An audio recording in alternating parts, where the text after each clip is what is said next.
Assalamualaikum warahmatullahi wabarakatuh. Saudara-saudaraku sebangsa setanah air yang saya cintai, saya banggakan, bertemu lagi dengan saya, aku Semar dari wilayah Gunung Selamet di Banyumas, Jawa Tengah. Hari ini hari apa ini? Hari Senin malam, tanggal 30 Oktober 2023. Vlog kali ini saya ingin membahas terkait dengan Habib Lutfi bin Yahya. Sebelumnya disclaimer dulu ya.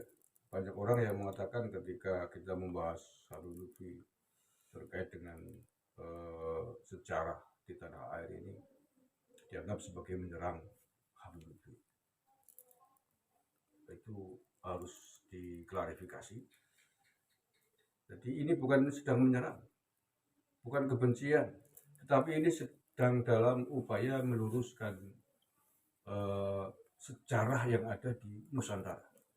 Tema topik yang ingin saya bawakan pada video kali ini adalah sejarah berdirinya Nahdlatul Ulama.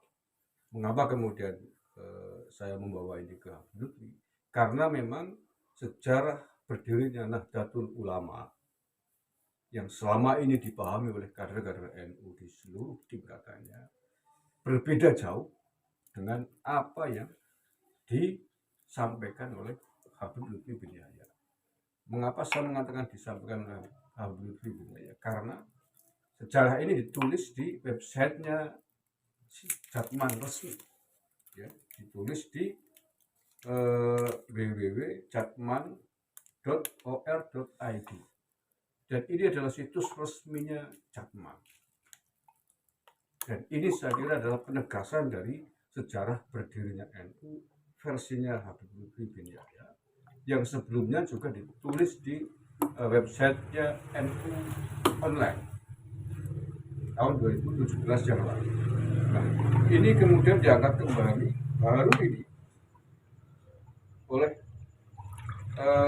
Jatman.or.id pada September 15 September 2023. Dan ini versi yang berbeda.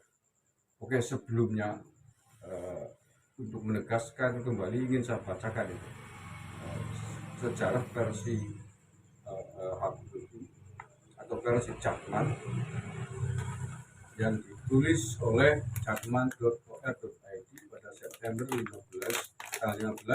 tahun 2023. Jatman. Judulnya begini: Kakek Habib Lutfi bin Yahya salah satu ulama di balik lahirnya NU.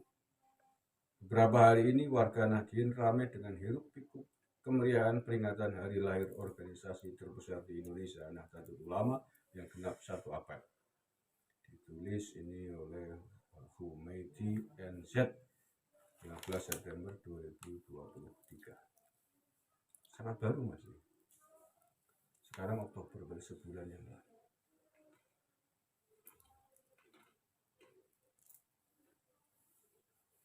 Beberapa hari ini warga Nahdien ramai dengan hiruk pikuk kemeriahan peringatan hari lahir organisasi terbesar di Indonesia, Nahdlatul Ulama, yang genap 1 abad. Dalam perjalanannya, NU memiliki banyak historis, terutama tokoh-tokoh pendirinya seperti Habib Lutfi, Kiai Haji Hasyim Asy'ari, Kiai Haji Abdul Wahid Hasyim, Kiai Haji Zainul Arifin, Kiai Haji Zainal Mustafa, Kiai Haji Idham Khalid, Kiai Haji Abdul Wahab Hasbullah, Kiai Haji As'ad Syamsul Arifin, Kiai Haji Samsul, Kiai Haji Samun, dan Kiai pendiri NU lainnya. Selain itu, ada beberapa tokoh yang jarang kita ketahui mengenai lahirnya Nahdlatul Ulama, entah itu karena kurang dipublikasi media ataupun karena ketawaduan dari ulama-ulamanya. Wallahu a'lam. Dan di antara dari sekian banyak tokoh yang melatar belakangi lahirnya Nahdlatul Ulama, yakni salah satunya ialah Habib Hasyim bin Umar bin Yahya Pekalongan, dalam kurung kakek Maulana Habib Lutfi bin Yahya, yang jarang diketahui oleh khalayak umum. Habib Hasyim bin Umar bin Yahya merupakan kakek dari Maulana Habib Lutfi bin Ali bin Hasyim bin Yahya Pekalongan. Beliau lahir hari Senin bulan Jumadil Akhir tahun 1280 Hijriah atau 1862 Masehi di Karangambel, Kabupaten Indramayu, Provinsi Jawa Barat. Berikutnya lanjutkan. Seperti yang dirilis dalam video yang diunggah oleh kanal YouTube Bangkit Media 2 tahun yang lalu, yang berjudul Sosok Wali Kunci Berdirinya NU. Riwayat berikut diceritakan langsung dari Habib Lutfi bin Yahya. Ya, saya ulangi ya. Riwayat berikut diceritakan langsung dari Habib Lutfi bin Yahya. Dulu saya sering duduk di rumahnya Ki Abdul Fattah untuk mengaji. Di situ ada seorang wali namanya Kiai Irfan Kertijayan. Kiai Irfan adalah sosok yang hafal keseluruhan kitab Ihya Ulumuddin karena kecintaannya yang mendalam pada kitab tersebut. Setiap kali ketemu saya, beliau pasti memandangiku lalu menangis. Di situ ada Ki Abdul Fattah dan Ki Abdul Azim. Lama-kelamaan akhirnya beliau bertanya, "Bib, saya mau bertanya, cara dan gaya berpakaian Anda kok sukanya sarung putih, baju dan kopiah putih, persis guru saya." "Siapa Kiai?" jawabku. Nah, ini cerita dari Habib Lutfi ya, berarti jagonya adalah Habib Lutfi. "Habib Hasim bin Umar," jawab Ki Irfan. "Saya mau mengaku cucunya tapi kok masih seperti ini, belum menjadi orang yang baik, batinku dalam hati. Mau mengingkari, garis berbohong, tapi kenyataannya memang benar. Saya adalah cucunya Habib Hasim." Akhirnya Ki Abdul Azim dan Ki Abdul Fattah yang menjawab, "Lah, beliau itu cucunya." Lalu Kiai Irfan merangkul dan menciumiku sembari menangis hebat saking gembiranya. Kemudian beliau berkata, "Mumpung saya masih hidup, saya mau cerita. Bib, tolong ditulis." "Cerita apa Kiai?" Jawabku. Jawabku dalam kurung Habib Lutfi ya.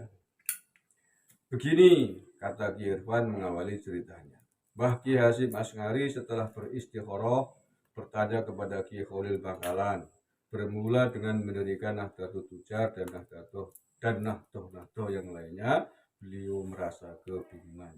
Hingga akhirnya beliau ke Mekah untuk beristikharah kembali di Masjidil Haram. Di sana kemudian beliau mendapat penjelasan dari Kiai Mahfud At-Turmusi dan Syekh Ahmad Nahrawi, ulama Jawa yang sangat alim. Kitab-kitab di Mekah kalau belum ditahqiq atau ditandatangani oleh Kiai Ahmad Nahrawi, maka kitab tersebut tidak akan berani dicetak." Itu pada bahasa Said Ahmad Zaini Dahlan, Mufti Mekah pada waktu itu. Syekh Mahfud At-Turmusi dan Syekh Ahmad Nahrawi dawuh kepada Kiai Hasyim Asy'ari, "Kamu pulang saja. Ini alamat pertanda NU bisa berdiri hanya dengan 2 orang. Pertama Habib Hasim bin Umar bin Yahya Pekalongan, dan kedua Ki Ahmad Khalil Bangkalan Madura."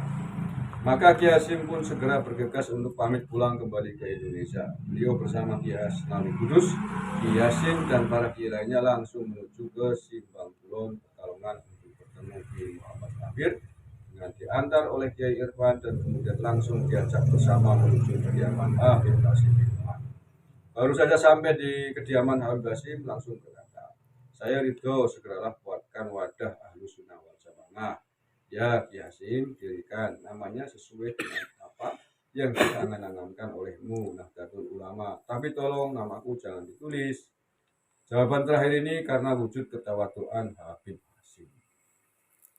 Kemudian Kiai Hasyim Asy'ari meminta balah atau penyampaian ilmu kepada Habib Hasyim. "Bib, saya ikut ngaji bab hadis di sini sebab panjenengan punya syarat-syarat yang luar biasa. Makanya Kiai Hasyim Asy'ari tiap Kamis Wage pasti di Pekalongan bersama Sultan Hamengkubuwono ke-9 yang waktu itu bernama Darajatun mengaji bersama." Wah, ini kalau ada sosok Sultan Hamengkubuwono ke-9 segala. Ini nanti pihak keraton yang mengkonfirmasi. Jadi Sultan Hamengkubuwono ke-9 itu bukan orang bodoh, beliau orang yang alim dan ahli thariqah. Setelah dari Pekalongan, Kiai Hasyim Asy'ari menuju ke Bangkalan Madura untuk bertemu Kiai Ahmad Khalil Bangkalan. Namun baru saja Kiai Hasyim Asy'ari tiba di halaman depan rumah Kiai Khalil sudah mencegahnya seraya dawuh, "Keputusanku sama seperti Habib Hasyim."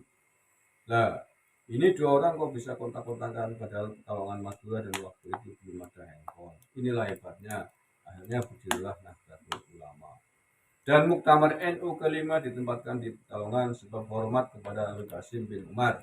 Jadi jika dikatakan Habib Lutfi bin Yahya kencang atau fanatik kepada NU karena merasa punya tanggung jawab kepada Nahdlatul Ulama dan semua habaib.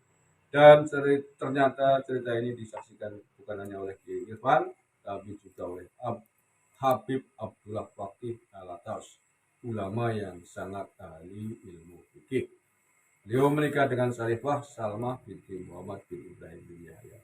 Syarifah Salma ini adalah Raden Ayunkun Mariati atau keturunan dari para bangsawan Adi-Adi. Beliau wafat pada tahun 1350 Hijriah atau 1931 Masehi. Jenazah beliau dimakamkan di Sapuro pada hari Senin 15 November. Oke ya, itu sejarah berdirinya Nahdlatul Ulama versinya Habib dan ditulis ulang di situs resminya Jakma.